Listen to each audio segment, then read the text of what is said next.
Well, dito sa unang dalawang araw ng confirmation hearing ng International Criminal Court sa The Hague, ah, dahil inilaan nila yung first 2 days, no, para bigyan ng pagkakataon ang prosecution, no, yung prosecution panel para ilahad ang kanilang posisyon at mga ebidensya. Palagay ko very successful at comprehensive yung paglalahad ng prosecution ng kanilang case, no, laban sa dating Pangulong Rodrigo Duterte, no? In fact, makikita ito sa mga komento, feedback ng mga legal experts, no, at constitutionalists, no.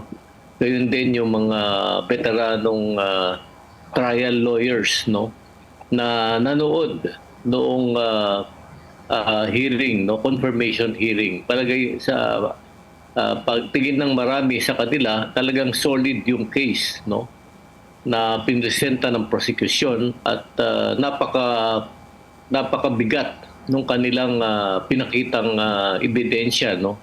In fact, lumalabas nga na ang pinakamalakas na ebidensya laban sa dating Pangulong Rodrigo Duterte sa charge sa kanya na crimes against humanity ay siya mismo, no, yung kanyang mga sariling salita, no, mga speeches niya, mga naka-video sa iba't ibang lugar, pati yung kanyang mga aksyon, no, yung ginawa niya na kinumpirma mismo niya na siya ang nag-utos, no.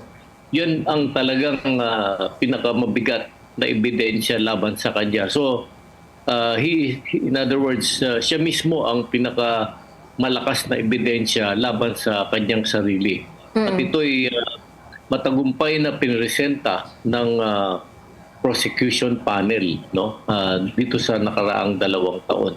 Kahit 2 araw. Okay po. Ito, of course, na-mention nyo yung tungkol po dun sa part ng paglalahad po, Prof, ng prosecution, and sabi nyo nga po, maganda yung pagkakalatag ng mga initial sa ngayon pa lang po ng mga ebidensya, bilang ito naman po ay pre-trial pa lang po. How about naman po, Prof, dun sa part naman po ng defense ni dating Pangulong Rodrigo Duterte, of course, pertaining po dito kay attorney kay Nicholas Kaufman, ano take away nyo naman po doon sa kung paano po niya dinepensa ng dating Pangulo? Well, sa totoo lang na-disappoint ako kay Attorney Kaufman, no, na siyang abogado ng defense panel, sapagkat in-expect ko na yung isang veteranong abogado diyan sa International Criminal Court, no, at yun nga, marami na siyang kasong dinipensa, no, yung mga leader ng iba't ibang bansa na kanyang didepensahan. Marami na, veterano siya, no, diyan, at international lawyer pa siya, at so tapos alam pa niya yung mga patakaran diyan. Na-disappoint ako kasi lalo na highly paid lawyer siya, no. Hindi biro-biro yung binabayad sa kanya, at ewan natin kung saan nanggagaling yung perang binabayad sa kanya, kung galing sa public funds ito o private funds. Pero anyway, malaki ang kanyang fee, no, bilang abogado o retainer, no, bilang isang defense lawyer.